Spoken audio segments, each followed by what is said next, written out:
créé CAP en 2017 sur la base d'un constat qui était que d'un côté, l'opinion publique avançait considérablement sur la question de la condition animale, mais que dans le même temps, rien ne bougeait au niveau politique et ça ne se traduisait pas en avancées législatives pour les animaux. On a identifié plusieurs raisons à cela. D'une part, le manque de capacité ou de volonté des associations à faire du lobbying, le manque de concertation dans cette démarche-là entre associations, le manque de lien entre parlementaires sympathisants de la cause, qui pouvait être un frein à leur action, et aussi le manque d'occasions, de rencontres entre associatifs et politiques, quelque chose que nos opposants politiques faisaient depuis longtemps.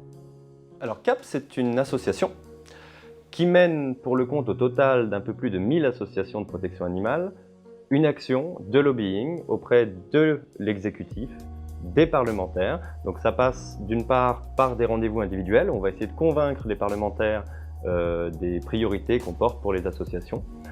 On va essayer aussi de sonder leur sensibilité sur différents sujets, puisque c'est un thème qui est très vaste, la condition animale, donc on va aussi bien leur parler d'élevage que d'animaux de compagnie, de chasse, de captivité, de corrida, etc.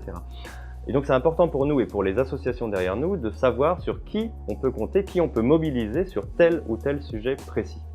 On organise régulièrement des événements qui sont l'occasion de faire se rencontrer décideurs associatifs et décideurs politiques autour de thématiques précises.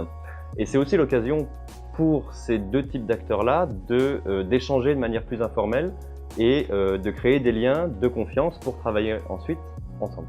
Depuis 2 ans, CAP a participé à l'élaboration de plusieurs propositions de loi, plusieurs questions écrites et plusieurs amendements en rapport avec la cause animale. Sur la corrida, sur les animaux sauvages dans les cirques, sur les repas végétariens dans les cantines.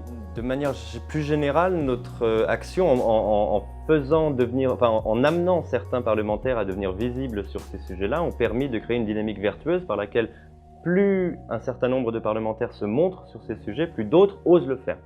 Et c'est comme ça que quelque chose qu'on n'aurait jamais pu imaginer il y a encore quelques années peut aujourd'hui se produire, comme par exemple une tribune avec 240 parlementaires qui s'engagent à déposer une proposition de loi. Alors en l'occurrence, c'était sur les animaux de compagnie et l'abandon.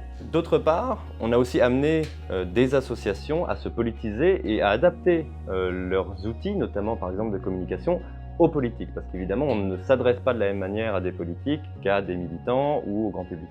On a permis aussi la création d'un groupe d'études, comme il existait à l'Assemblée, au Sénat.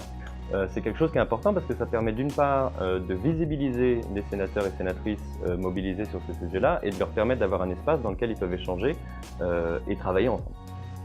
En suivant la politique des petits pas, en étant pragmatique, on sait qu'on peut en obtenir, on en a déjà obtenu, on a des repas végétariens dans les cantines toutes les semaines, on a de bonnes chances que certaines avancées sur les corridas et sur les animaux sauvages dans les cirques voit le jour. On prévoit de diversifier la forme des événements qu'on organise. On compte notamment amener sur le terrain les parlementaires. Donc là, on va commencer très bientôt avec la visite d'un refuge et on va pouvoir parler de tous les sujets qui concernent la protection des animaux de compagnie. On a aussi l'intention d'organiser des séminaires avec des associations étrangères pour pouvoir permettre aux associations françaises d'échanger sur les stratégies, de voir ce qui a marché ailleurs, pourquoi, d'avoir un retour d'expérience. Et on va continuer à former les associations à l'action politique. Par ailleurs, on veut vraiment mettre l'accent sur le gouvernement, parce qu'on a une situation aujourd'hui inédite, avec un grand nombre de parlementaires comme jamais auparavant qui sont mobilisés, et notamment au sein de la majorité.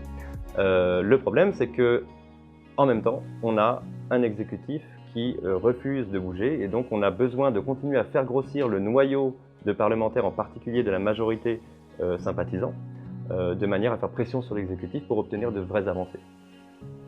Il y a en face des lobbies qui sont très puissants, très influents, dans l'élevage intensif, pour les cirques, pour la corrida, qui font du très bon travail de leur côté pour défendre leur beefsteak. Et nous, on essaye de mettre en place quelque chose qui répond à ça, mais avec beaucoup moins de moyens. Et c'est d'ailleurs pour ça qu'on a besoin de votre soutien, pour nous aider à continuer notre action.